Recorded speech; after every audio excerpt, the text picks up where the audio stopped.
If you're not a fan of Donald Trump, it's probably because you disagree with his policies. Maybe you're pro-choice or support expanding renewable energy.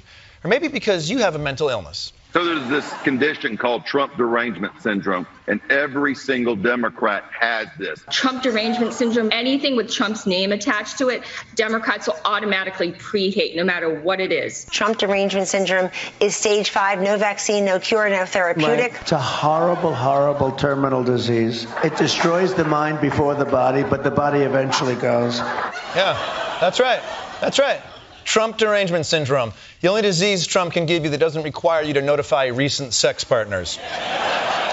Of course, in reality, Trump derangement syndrome is a fake mental illness coined by right-wing trolls on social media, but that's about to change. Republican lawmakers in Minnesota want to, here in the state, add Trump derangement syndrome as an official mental illness. The bill aims to change our state's definition of mental illness to include a form of criticism of the current president.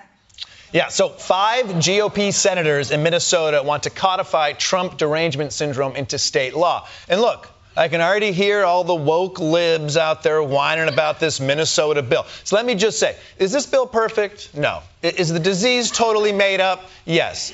Is this a huge waste of time and taxpayer money? Yes. Did one of the Republicans behind the bill just get arrested for soliciting a 17-year-old for prostitution? Well, as they say in Minnesota, oi, I betcha, officer.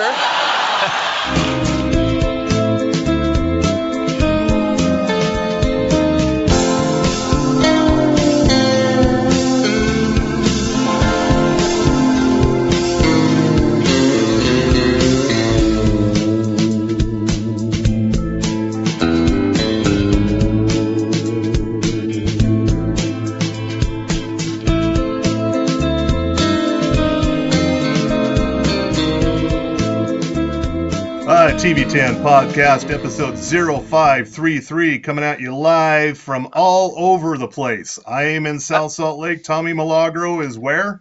I am in our satellite office in the Wejo area. That's West Jordan, Utah. And, oh, wait a minute. That means we are having a special guest here at the TV10 Podcast. Will you introduce yourself, mystery guest? Sure. I'm John Paul. I'm calling from Toronto, Ontario, Canada. And hey, yeah, that means we are getting all international as all get out of here in the TV10 podcast, the internationally recognized TV podcast that matters, trademark. And don't worry, there are no tariffs on this podcast, so it's all cool. Oh, okay. Do we get that squared away with the Doge? I mean, I just have to ask these questions. I don't want to scare him away. So this week's sponsor is. Why, that would be our good friends at Outlaw Distillery out in Midvale, Utah. And as you can see here, whoever wants to do a screen grab of this, they have the white rum. And now, John, you're probably going, you're saying it weird, Tommy. Why are you just not saying white rum? I am saying it right. It's white rum. So that is the delicious flavor, which makes into a very great Cuba Libre here because Genius Juice, ahoy. And John is just looking at me going, oh, this explains everything you've ever written, Tommy. That's my favorite part here. And just want to get out of the way here. Delay here, as I'm just noticing. Probably a little bit, yeah. I want to get a couple things out of the way here right now. New things coming up on TV this week. By the way, this is a podcast about TV. David Spade has a new stand-up special on Tuesday on Prime Video called Dandelion, and it's been a long time since David Spade has done a stand-up special, and I can't wait not to watch it. But on Thursday, Poker Face, back, Natasha Leone, season 2, finally. And I could read you the guest list for this season, but it would take the rest of the episode, so I'm not going to. Also, back on Thursday is Criminal Minds Evolution on Paramount Plus, and Conan O'Brien Must Go on Max, and Chloe Fineman has a movie coming out on Friday on Hulu called Summer of '69. There's no apostrophe there, so it's exactly what you're thinking. A high schooler hires a stripper, played by Chloe Fineman, to help her seduce her longtime crush. And among the things in there is like, how do you learn how to 69? So that hence the title. And that's a lot of new stuff premiering this week. And John, we like to ask people when they come on here, is like, what are you watching? What are you liking lately? Liking anything? Well, I obviously, because of what I do, I watch a lot of reality television. So I got Survivor kicking away. I just finished watching Celebrity Big Brother out of the UK, which had Mickey Rourke, and he was summarily kicked off the show for his behavior. How soon? Oh, yeah. How soon? He lasted about maybe like a week or so, but he got warned. Got warned over and over again for his behavior on the show. One time, he was speaking to a woman who was a lesbian on the show, and he was kind of joking around with her, and he got in trouble for that. And then he squared up to a guy who was just joking around during a challenge, and he got called into the diary room, and he got in trouble for that. And finally, he did something else. He said something else, and I mean, he just didn't fit in. I mean, he was like, most of the people from Hollywood are from they're not from our world, right? I mean, it's Big Brother, Celebrity Big Brother UK, but I mean, celebrity with small c, okay? And okay. Yeah, and so he really fit in, really didn't get along with them. And the interesting thing that he said is like he's purposely been alone for the last 6 years. He hasn't made any contact. He's been living by himself. So all of a sudden he goes on a reality show where he's living with 16 other people in a house. And, here he is sleeping on the couch. Here he is, bumbling around. And, eventually for his behavior, they booted him from the house. And I got the sense that when he realized what his handlers had got him into, he was quickly wanting to get out of there. So it was an interesting journey for Mickey Rourke, and he's not the first person to be on there. There was Michael Madsen has been on in previous seasons. Wow, they know how to pick him. Oh yeah, well, like I said, Big Brother with a small C. So the other show that I'm really enjoying, mostly because of his past work, is what's it called, MobLand on Paramount Plus. Yeah. I love Pierce Brosnan. Because I'm a big James Bond fan, so I love him. And in this show, it's really interesting because it's Mirren who's really the star of the show, because you've never seen her be this like creepy matriarch, godmotheress, And I'm really enjoying the show so far. I love those kind of shows. I mean, one of my favorite shows of all time is Sons of Anarchy. So I'm really enjoying the show. I recommend it to anybody else who. I'm trying to think of the director's name now. It escapes my mind. Guy Ritchie is who you're thinking of, John. That's right. I mean, if you like Guy Ritchie's work, you're going to like this show because it's very much in the same vein. And Tom Hardy is this he's like a fixer, right? He's going around, solving all the problems for the mob. But the thing is, he can't solve his own marriage. So there's his Achilles heel. Of course, yes. Yeah. Now let me put a time out here, because this is a historic first on the TV10 podcast. We have not one, but two TV reviewers, and really neither individual should exist in the wild. The fact that we are getting them to pair together and somehow meet of minds, maybe it was the fact that Rush got involved early on, is a good sign right there. So I just wanted to mention that for our listeners going, wait a minute, John sounds very knowledgeable, almost like Bill Frost, except he has a Canadian accent. It's not by accident, ladies and gentlemen. There's a reason why he's my editor-in-chief. He's my wise man. Oh, is that a spoiler for what's going to come up next? I don't know. So, anyway, please continue. Careful what you wish for. Throughout my career, I've managed to avoid almost entirely writing about reality TV, with a few exceptions here and there. I've just been able to make my own way doing that. So, another interesting thing I'm watching, and I guess I'm picking up a little bit late because I think it was on Hulu.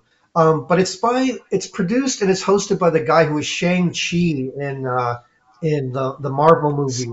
Simu Liu. Yeah, that's right. And I love the comic. I'm a big fan of the comic. I'm a big comic collector. I love the comic. I wasn't so didn't like the movie exactly that much. But in this new show, he hosts it, and there's god awful dad jokes through the whole show.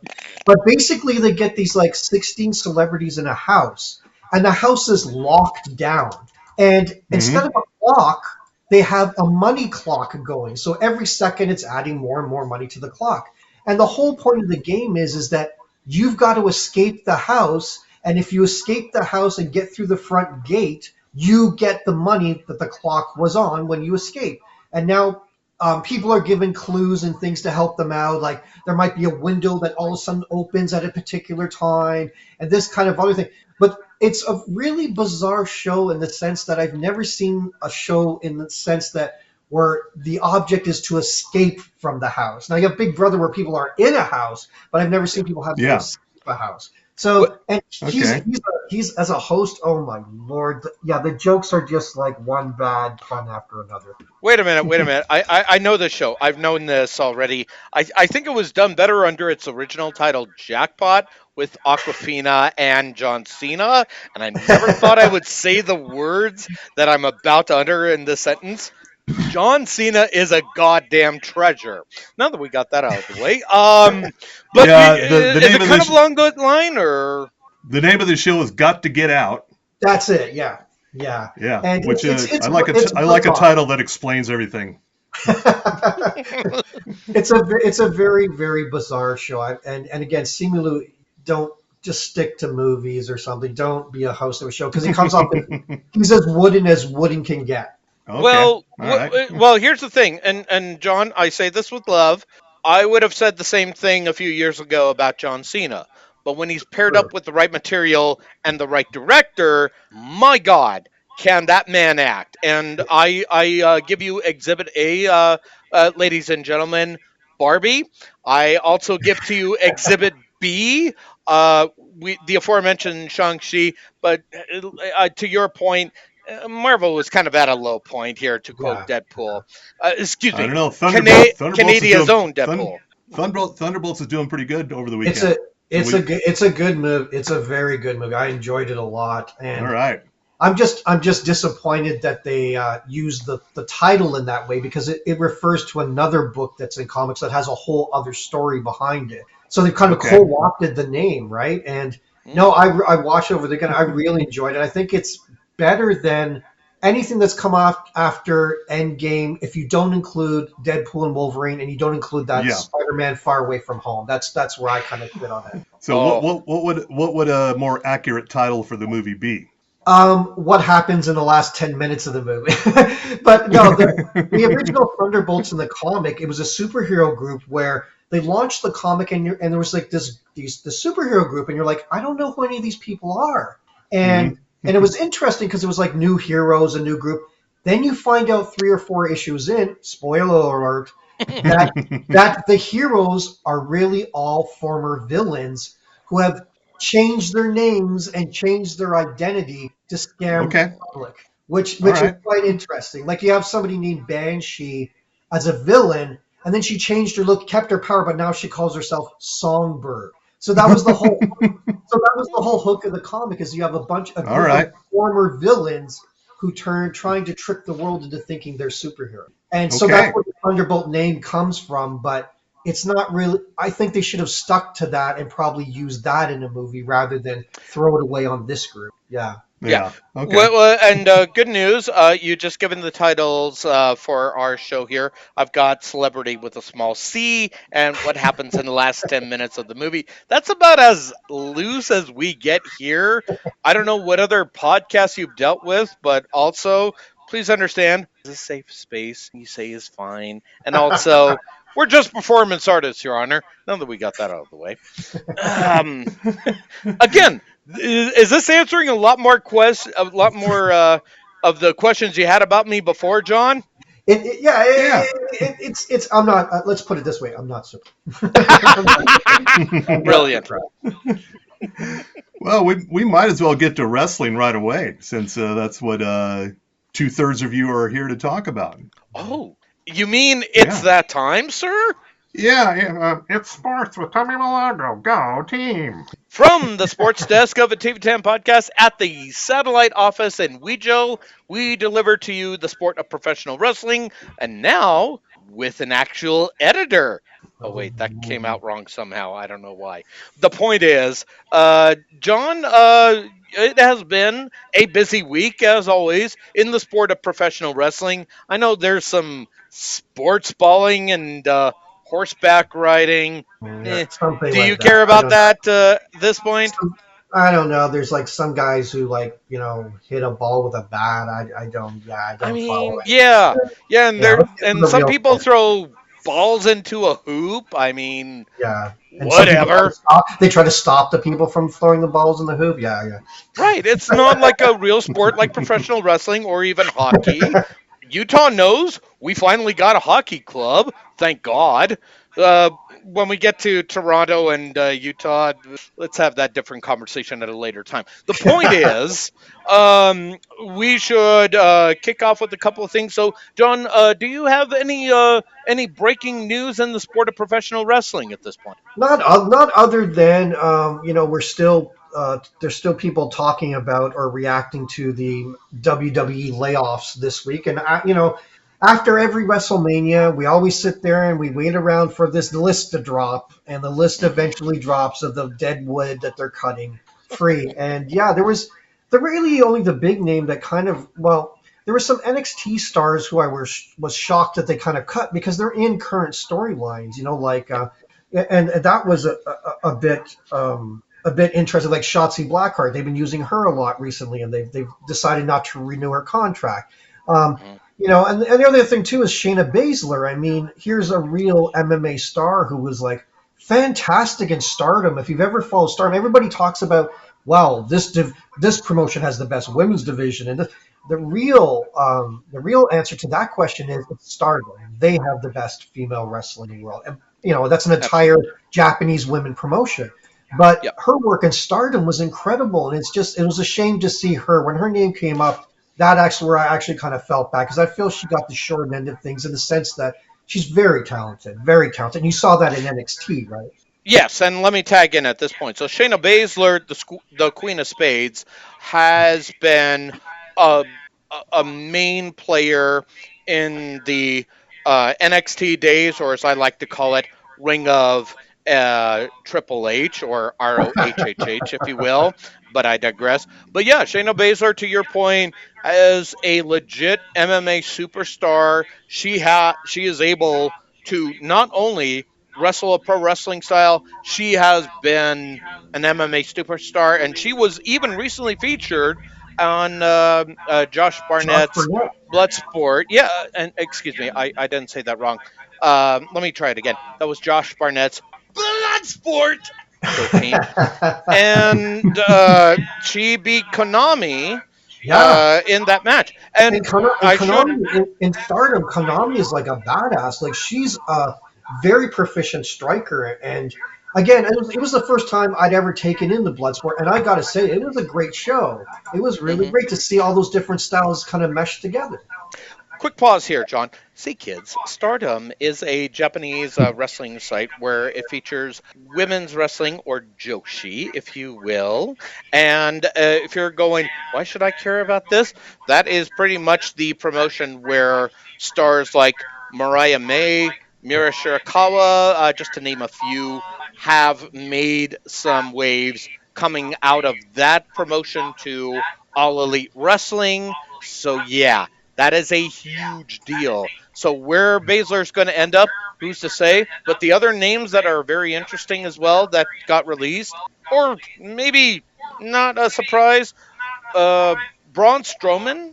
And again, this is not the first time he's been released because something happened a few years ago. I think it involved a pandemic or something like that. Go figure.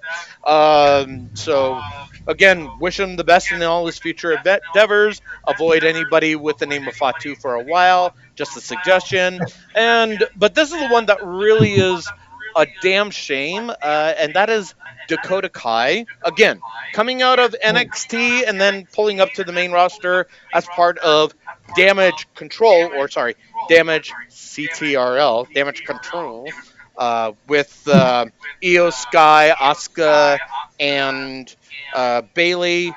Obviously, there had been some injuries, and therefore she's been kind of I think lost that's in the why. I think mix. that's why they let her go. I think just like you had Tegan Knox and the same thing. Like their knees are shot and they're perpetually injured, and it's probably better to become a coach. Because at that point, um, I look at it from the management point of view in the sense that how can they do anything long term when they're fearful that they're going to get hurt again? I mean, Exactly. she's been no offense to her, but it's just like why some people transition from baseball or basketball to wrestling because their knees are shot, their joints are shot, and they can prosper and do well and moving across the field in that nature. But it's unfortunate. But I think Dakota Kai. I don't think it's anything about her work. I think it's the fact that she's just really delicately injured a lot of the time.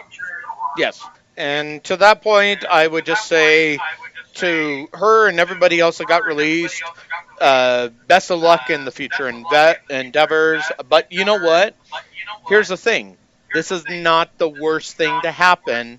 And you and I write about pro wrestling. Oh, that reminds me. Bill, you know I write about pro wrestling, right? So I've heard. I mean, it's only because I got an MBA, but still. Oh, there goes another in one. case, All right. yeah, in case you haven't guessed, John, that's our drinking game right there. But yeah, Well, I was going but to the say, point, Tommy, that did you hear what Matt Cardona had to say to the people who were released? He was in like that to the case, tag, you're in. he So said to go he for said it. to the recently released, you have three choices: fade into obscurity, coast on your WWE name, or work your ass off, reinvent yourself, and make a lot of money and have a lot of fucking fun. And I think that is great advice, especially when you look at people like Cody Rhodes and other people. What's his name, Drew McIntyre, same kind of thing. They left WWE, reinvented themselves, worked really hard, and look where they are today. And I think that's great advice from Matt Cardona, who is successful without being hooked up to any major promotion. I mean, he was just on GCW last night. There you go. And what he released that statement on the social media platform X, Yeah. which for once I think we can all agree, gentlemen, is the only time something good came out of X. Can we agree on that? I Yeah. digress. The point is, there is, and I think we're going to leave off with at least. Well, I'm going to lead off with one last thing here. John, if you got something that's an exclusive, if you will, I will leave it to you.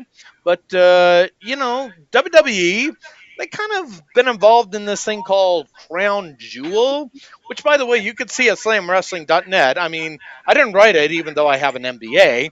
But the point is, yeah, I'm getting our fans drunk. If you saw our fans, you would understand. The point is, yeah, it's going to be ending its event run in Saudi Arabia, which is written by. Oh, look at this! It's been written by you, John. So basically, instead of Crown Jewel being in Saudi Arabia, they're going to be at the RAC Arena in Perth, Western Australia, on October 11th, and of course, they're going to be doing Friday Night SmackDown and Monday Night Raw during that weekend right there. But yeah, as for the why they're not going to do Saudi Arabia anymore, John, have you heard anything on that subject? The only thing I found interesting is wasn't AEW in Australia recently, and didn't they? So the only thing I'm really curious about is will WWE bring the right size ring to Australia, unlike AEW? That's a good question. And just to kind of give a backstory, folks, for those of you that haven't fast forwarded to this point, in all kidding, if you heard this podcast, you'd be going, "Really, you're like this?" No, the point is that All Elite Wrestling, when they came out for Grand Slam, they didn't have their ring. They had to borrow from, if I remember correctly, one of the local promotions involved, which is a little bit smaller than some of the other what they've been used to. But it's also interesting because of two reasons. Not just the fact that they're doing this in Australia, but also, if memory serves, and correct me if I'm wrong, either of you gentlemen, WWE signed a 10-year agreement with Saudi Arabia to do promotions within their country. So this is kind of I don't know what's the Arabic word for fuck you, but the point is, this is this a signal that things are going to get a little dicey here? Also, do I need to do something about my oil prices for a while? I'm asking questions. People are saying I'm hearing or something. Maybe it Which has one of you wants to answer? You're in control of your oil prices. That's something. Okay. I mean, I've seen some people in Tennessee get really irate about people winning matches that shouldn't have. So do not discount the power of pro wrestling, sir.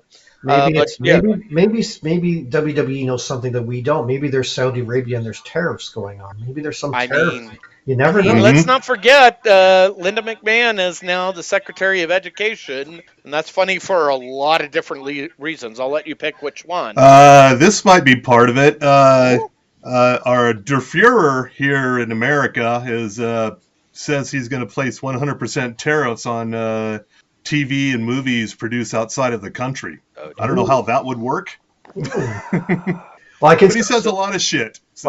Well, I can tell you within my wife's family, who's Roman Catholic, he didn't do himself any favors when he posted himself as a picture of the Pope.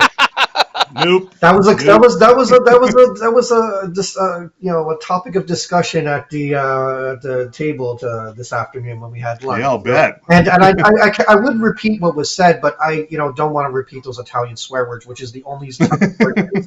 Yeah. But the reaction was not in any way positive. No. Didn't think so.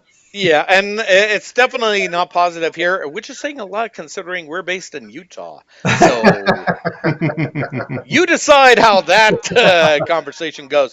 But the point is, regardless of whatever's happening in the ring or with the Nincom Pope, let us just be clear, ladies and gentlemen, anything we say and or do, it's It's sports with Tommy Milagro. Go team!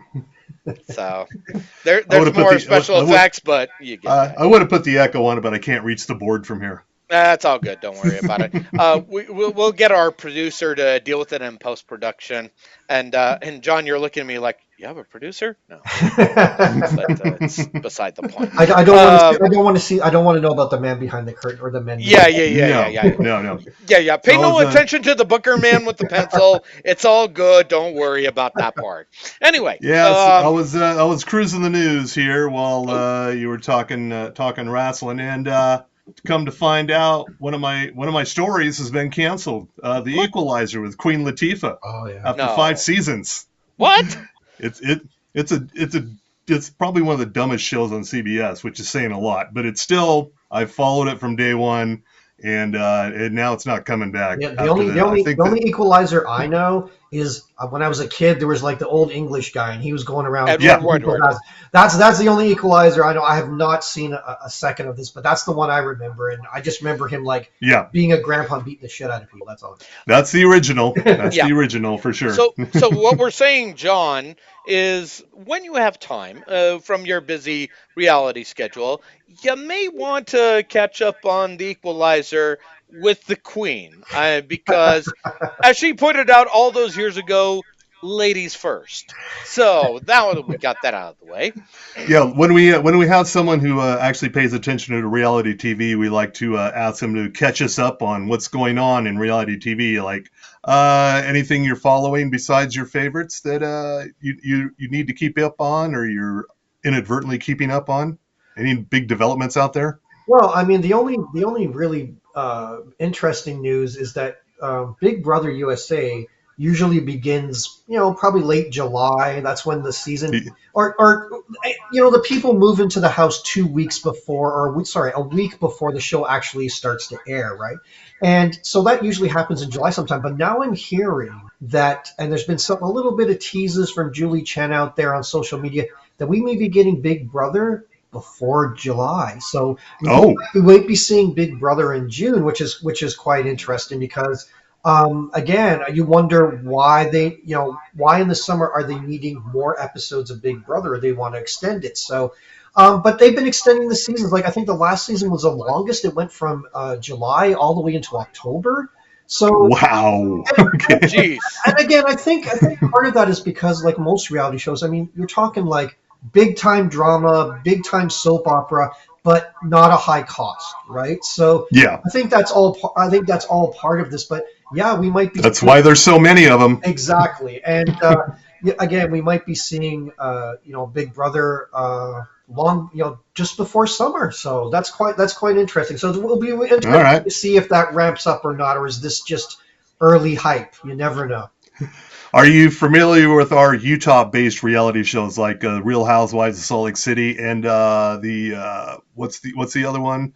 The Secret Lives of Mormon Wives. Yeah, and also before you respond, John, if you are catching up on that, we're so sorry. That's not us. That's really not us. Well, now that we got that way. All I know is I watch shows like I love The Traitors. I don't just watch the American versions. I also watch Australia, New Zealand. Okay, all right. Same with Survivor. Same with Big Brother. I watch the different editions around the world. And I have to say that when on the U.S. Traitors, they use a lot of reality stars. They fill their season. And these housewives come on, and one, I don't know who the fuck they are, and two,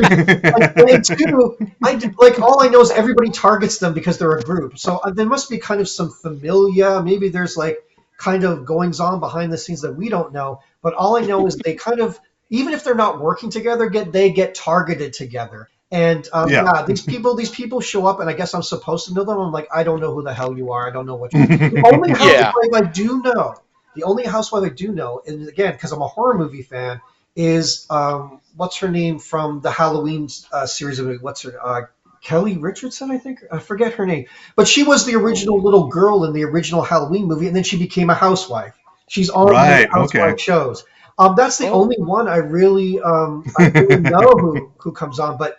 Yeah, it's really insidious because the housewives are infiltrating like other shows. They're on The Traitors, they're on Celebrity Big Brother, and it's like, it blows my mind, But again, at the same time, having watched shows in the past, like peeked in on the Kardashians and peeked in on the Osbournes, I kind of understand where the fascination is because when you see that car wreck, you can't look away, right? Yeah, and let me just say, here in Utah, when it comes to Real Housewives of Salt Lake City, that is a huge car wreck. Like, we're talking just a shit show at the Utah State Fairgrounds just before the Spin Doctors decide to hit the main event. That's what we deal with. And if it sounds like a joke, Bill, how off am I on that subject? Not at all. Yeah, and also when it comes to reality TV, there is a reason why we employ our secret weapon, who in some degree, Melissa Merlot, because she's from Utah. There's a reason she can delve into that stuff. So there is a reason and a method to the madness that I bring. Have any of you seen this new remake of the Four Seasons on Netflix? Tina Fey, Steve Carell. Sorry, did you say Tina Will Fey? Forte? Tina Fey? I think we talked about it last time. You lost me at Tina Fey already. Okay, all right. But not a fan. Got it. No. We wrongly predicted that the couple it's about 3 different couples, and we wrongly predicted that Steve Carell and Tina Fey would be a couple. Nope, it's Tina Fey and Will Forte who are the couple. What? Yeah. Huh? Steve Carell is still a mess, but he's just with a different person. Okay, that sounds like somebody fucked up on that booking, but whatever. Wasn't he in that Apple? Wasn't he in that Apple show too? But the morning was it called Morning Show? Wasn't he? The Morning Show, yeah. Yeah, but he was a fucked up character in that show too. He was like fired for like sleeping with someone, wasn't he? Like. Yeah, that's the kind of character he's playing these days. Yeah, but here's the thing: on a scale of 1 to John Hamm. He's still normal. Yeah. And John Hamm on Your Friends at Neighbors, hey, thank you, Apple Plus, for getting him on there finally, but holy fuck. I watched about half of the 4 seasons, and not entirely impressed, even considering, it's got the entire creative creators of 30 Rock working on it, and nothing's happening really. And I saw the most horrifying thing I saw was the skeletal remains of Alan Alda. He showed up. It was like, oh my God. Like, how bad are we talking about, man? Woohoo! Ooh, the Crypt Keeper we're talking here. Ew. Alan Alda directed the 1981 movie, and he co-produced the 1985 miniseries, and now he's back to make his final appearance. I don't know, in the 4 seasons on Netflix, but I cannot recommend it. Okay. So is this like the way we have to remember Alan Alda? Is this like a Ron Julia as M. Bison in Street Fighter? Is that the only way we're going to remember him?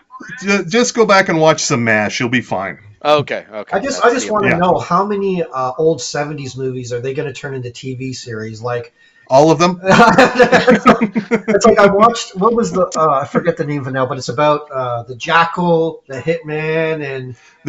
Day of the Jackal. Yeah. I remember... It's actually pretty good. I watched the original movie, and it's the same thing, and I turned, we watched it here, and I'm like, who is this character? Like, this isn't the same guy. He's become like... James Bond anti-hero kind of guy, and I'm like, I thought he was a guy who in the book like summarily executed anybody who was close to finding out his identity, right? Oh yeah. To be fair though, John, I think we can all agree when I say the following. This is a far cry better than whatever nonsense came out with Bruce Willis and what's the guy that likes gerbils? Richard Gere. So can we all agree on that? Can we agree on that? Agree. Explain gerbils to the kids. Oh God. I don't know if you want to open that box. We better get our lawyer involved next time if we have that. That's like going back and explaining the Hulda Rivera Spectre, Al Capone's tomb. I don't know if you want to get into that story. No, we don't have our lawyers involved here, Bill. Let's not open that. And I'm really regretting I uttered those words. So there was a series based on 3 Days of the Condor a few years ago. It was just called Condor, and it ran for like 2 or 3 seasons on MGM Plus. And I think I'm the only one who saw it. And that's Condor, not Condor Man, which was an undiscovered gem from the Disney years. Google it, kids. Or maybe it's on Disney Plus. I'm not sure. Let me find out while I'm pretty much everything's on there now. Yeah, maybe we're on Disney Plus at this point. I don't really know. Oh God, if we're on Disney, we better get some residuals, and more importantly, we're gonna be in so much trouble with the PTC. Who's on the PTC these days? The Parents Television Council. That one. Oh, I'm surprised you remember them. Speaking of Disney Plus, I had you'll love this. So today's, as you know, it's Star Wars Day. And, May the 4th. Yeah, absolutely. And so my nephew has just started getting into Star Wars. He downloaded a whole bunch of the Xbox games today. I'm going to help him with later on. But so I was like, have you seen any of the movies? And he hasn't seen all of them and stuff. He's kind of a newbie to Star Wars. So I said, okay, you know what? We get home. It was his birthday, but I get home and I have this great idea. I'm like, I'm going to gift him a Disney Plus subscription so he can check out the Star Wars movies. So, anyways, I go to the site and I fill out everything, and it says error, and I'm like, shit, what the hell happened? I guess it didn't go through, right? I didn't go through. So I go, let's do it again, and maybe it'll go through this time. So I do it again, same fucking error. I'm like, okay, I don't know what's going on. I said, maybe I'll try later. I leave the site, right? So I go check my email. I have 2 emails saying I've bought 2 subscriptions to Disney. Oh! And I'm like, that's not even the best part. So I call up the number to say, hey, I want to cancel one of those gift cards, right? And just have the one. I get transferred. Oh, this is not our department. We don't handle this shit. You need to. Of course not. Yeah, you need to go talk to Disney Plus people. So I'm sent over to Disney Plus people. I talk to them. I kid you fucking not. They go, oh, sorry, we can't handle this. You need to go back to these people. I went around 3 goddamn times. 3 times I went round and round, and finally on the merry-go-round on the last stop, I was like, fuck this. I'll give the kid his 2 subscriptions. I can't be bothered with this anymore. I got to eat dinner. It was like I was trapped on an insane merry-go-round. Like, you see this in like Saturday Night Live or comedy skits. Where no, I actually got caught in this goddamn loop today. It was insane. Wow. So there's a couple of other historic firsts here at the TV10 podcast. You are just witnessing someone from Canada getting angry and using swears. So this is. They'll revoke my citizenship. Don't say it. Dude, they're going to revoke my citizenship anyway.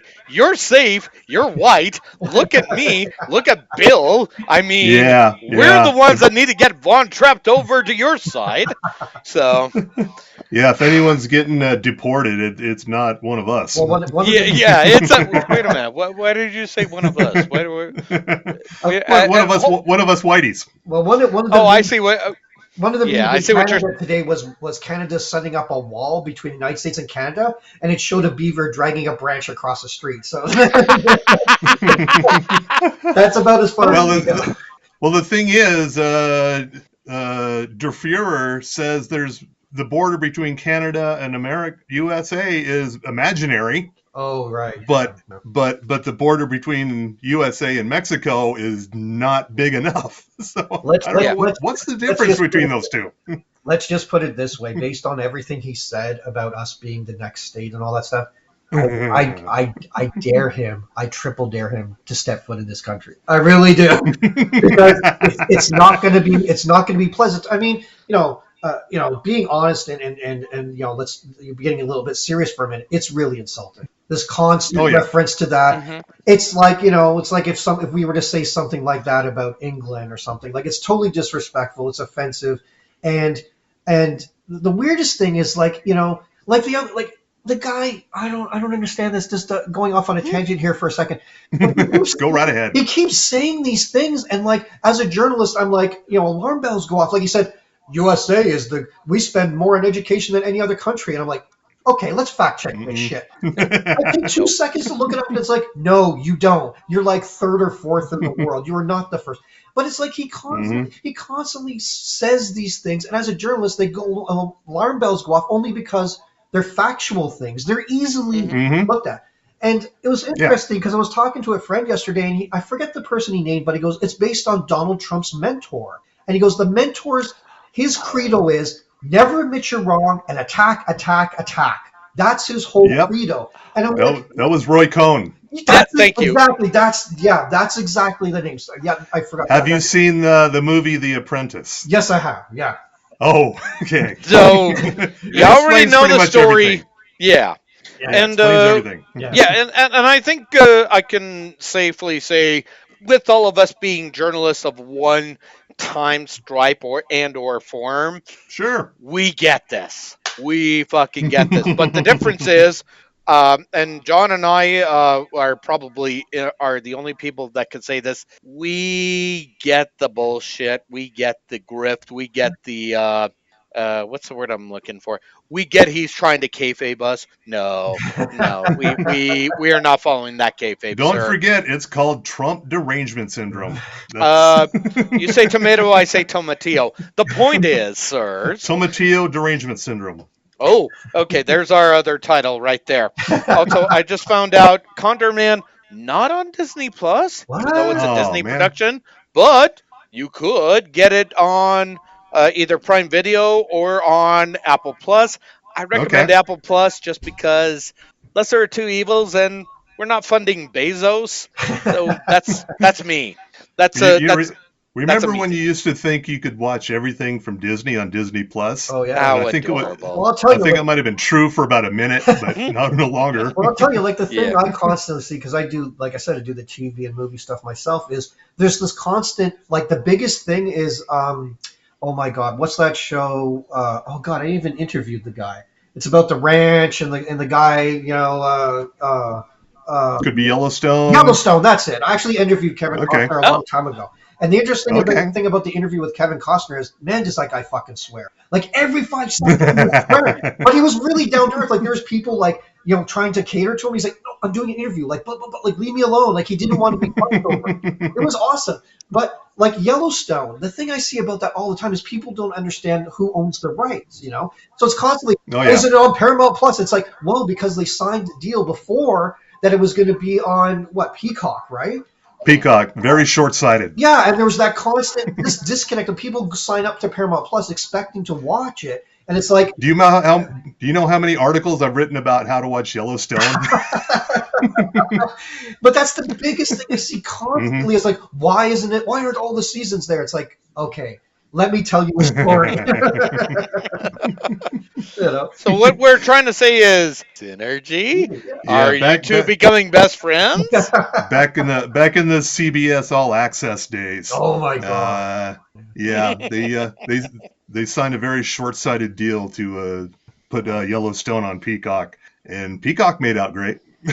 Well, in Canada here, we can't, and Tommy knows this because he's my accomplice in this, but in Canada here, we can't live without a VPN because, our Canadian library, let's say of Netflix, is just like, it's meager, it's weak. And so I subscribed to a VPN forever, and it opens up the whole world to you. So considering what our libraries are here, I mean, a lot of our, like, we have one service here that people subscribe to watch movies. We get a lot of our content from you guys, so they poach stuff from HBO and stuff like that. And so, anyways, but in Canada here, you're really missing out on a lot if you don't subscribe to it. Not only for the security, but to be able to access all this stuff. I mean, it's really important, and it's a big thing here. VPNs for sure. Yeah, the CW here in the U.S. is like pretty much 90% Canadian programs. Yes. So that leads me to four things here, gentlemen.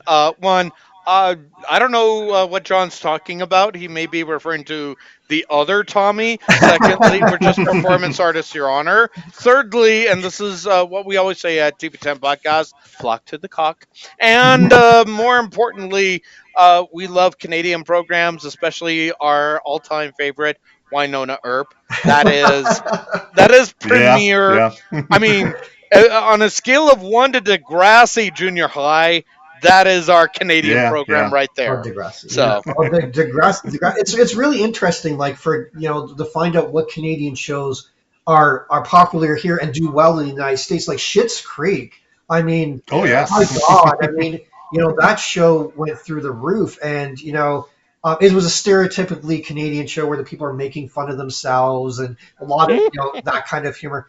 But you're talking about the CW. There's actually a show again because I really love Sherlock Holmes, and they have a new show, Sherlock Holmes and His Daughter. Yeah. And I was trepidatious putting this on because again, I love Sherlock. I love that interpretation, but there's been a lot of bullshit.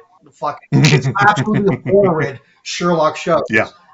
This one, it works. I don't know what it is. Maybe it's the way the stories are told or the people, but the show really, really does work. So I say, if you I love these pot boiler mystery shows from England, Midsummer Mysteries and Death in Paradise. I love those shows because I love mystery books. I love Agatha Christie. I love that stuff. This is actually quite a good show. I enjoyed the first few episodes. David Thewlis. How is he as a Sherlock? Yeah, and I remember him from a movie back in the 80s where he played a psychopath and he was soaked naked in blood. I forget what the name of that movie was.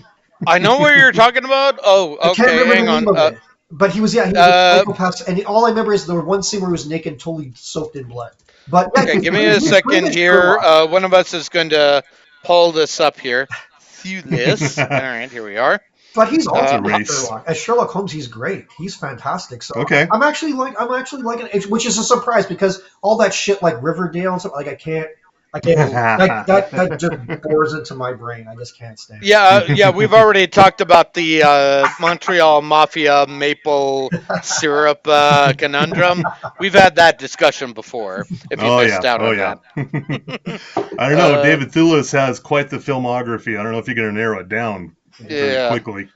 I mean, let's see. He was in Zack Snyder's Justice League and Wonder Woman as Oh God. Ares. Let's see, Yeah, we're Bart talking Skins. older. Yeah, this So- was I forget. Yeah, Bart Skins was a historical drama about Okay. the colonizing the West or something like that. Yeah. It was pretty good. Let's see. And he was in Legend as Leslie Payne, the fixer for the Cray brothers, played by Tom Oh, Hardy. yeah. Which, yeah, I mean, we could go into the entire acting oeuvre and not even hit. Oh, look at this! He was in Red 2 as the Frog.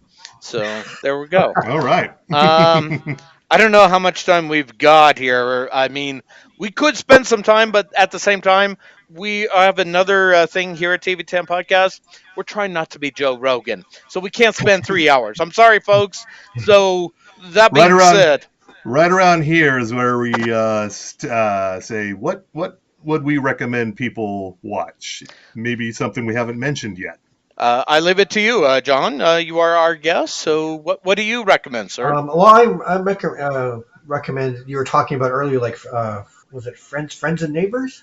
Your friends and neighbors. Yeah, we just found that we just discovered that this week actually, and we burned through all the episodes, and I really enjoyed it. Yeah, and I just like the monologue that's coming out. I love this, his thoughts on different things, but. Yeah, it's a really good show, and I don't say that just because the woman from Attack of the Show is in it.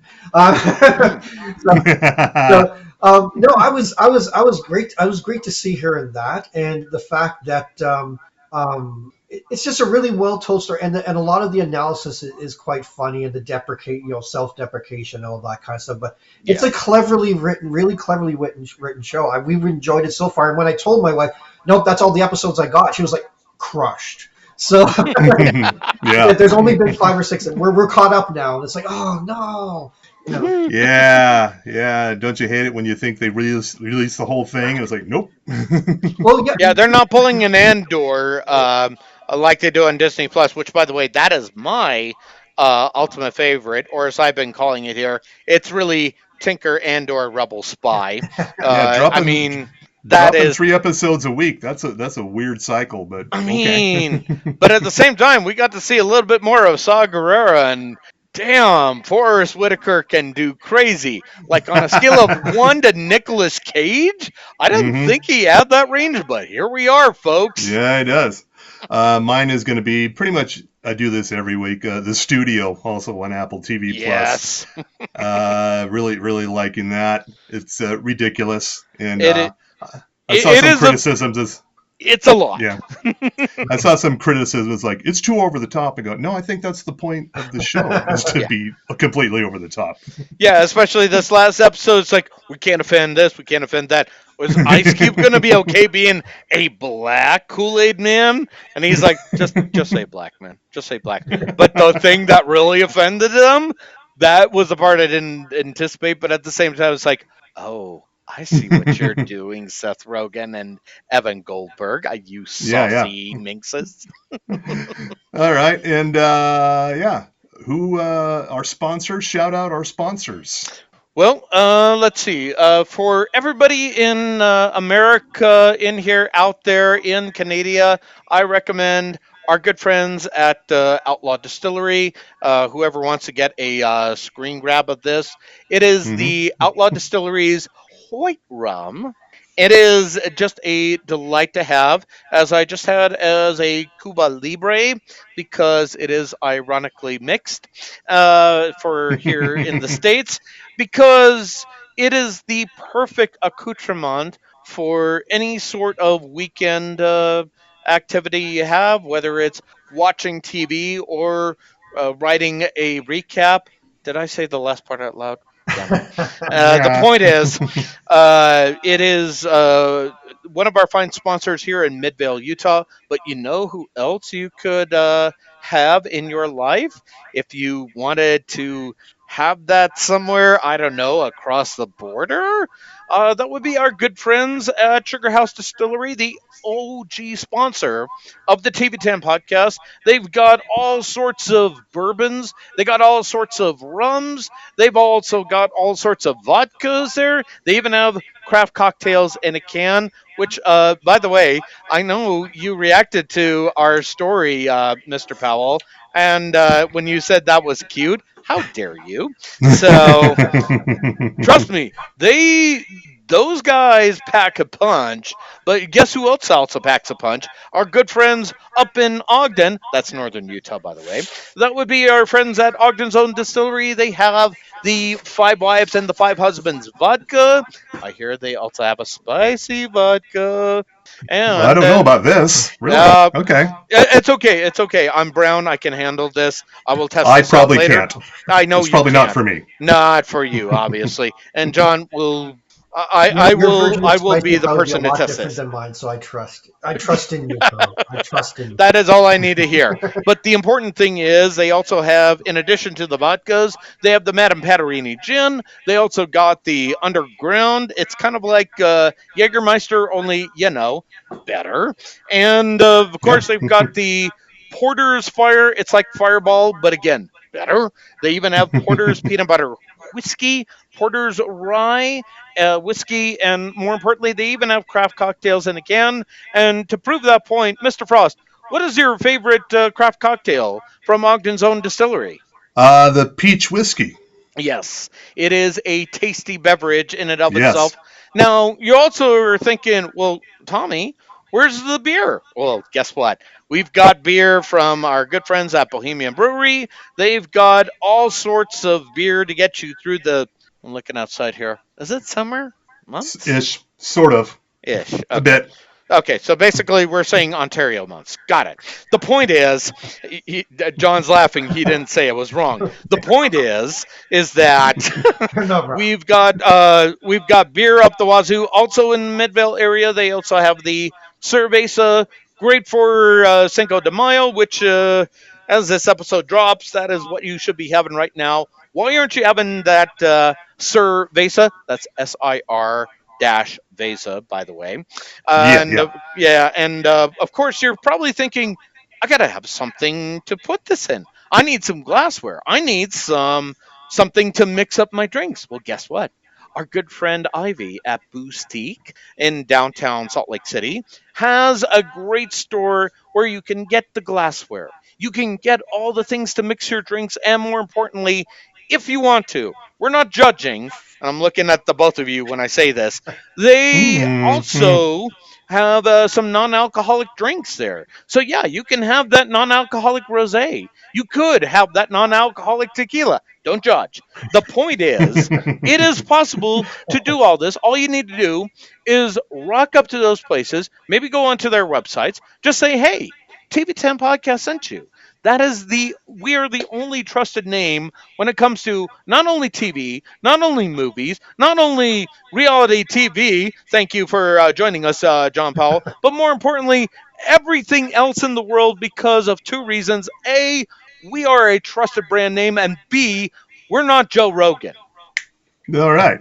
And having the guy who's been joining us is John Powell of SlamWrestling.net. Anything else you want to plug besides Slam? Let me see. No. We put you on the spot. I should have warned you about that, my man. Sorry. No. I kind of do my own thing at Binge News, and I kind of do the site there. And okay, it's binge.news.com. And what I like to do, I do a lot of, like, for example, you go there every Monday. I'm going to have your whole weekly streaming schedule for each service. And then on the Friday, I have what's coming out, what's new on the weekend. So, that's a lot of fun, and it keeps me up to date on what's going on. And so, that's the other thing that I'm plugging ahead on and doing, besides all the Survivor stuff and that kind of thing. So wrestling keeps me buried, and Survivor keeps me buried quite a lot. So. Okay. All right. And anything you want to plug, Tommy, before you get done?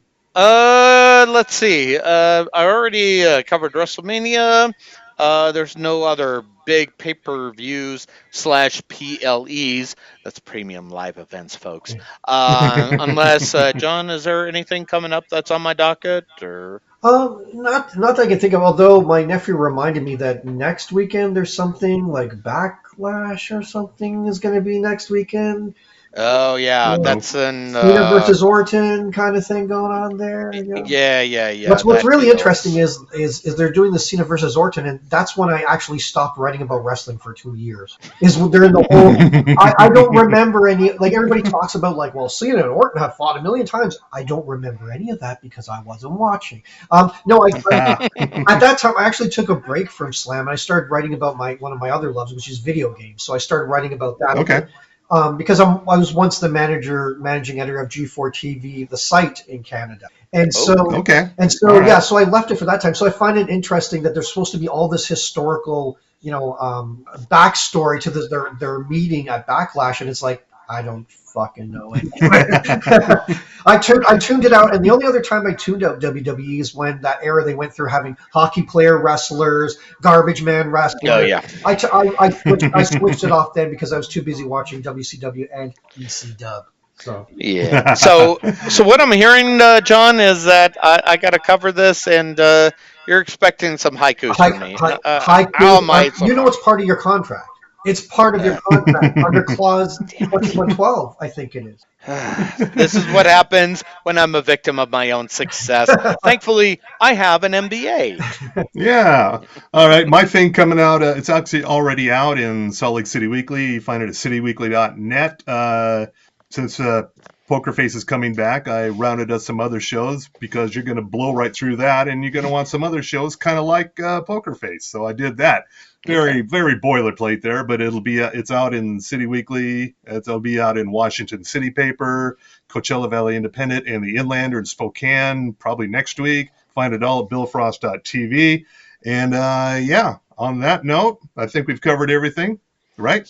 Yeah, absolutely. So there's only one way to end this show, but I'm going to leave it to our fine guest, John Powell. John, how would you like to sign off, sir? Ooh, I get this pleasure. Well, you have first dibs. I'll just have to say then that I can promise from our newly elected prime minister there won't be any tariffs on America. How about that? Well said. All right. I'm going to leave it there. We're going to leave it at that. Thank you. Good night, America, and jiggle that handle. Fly.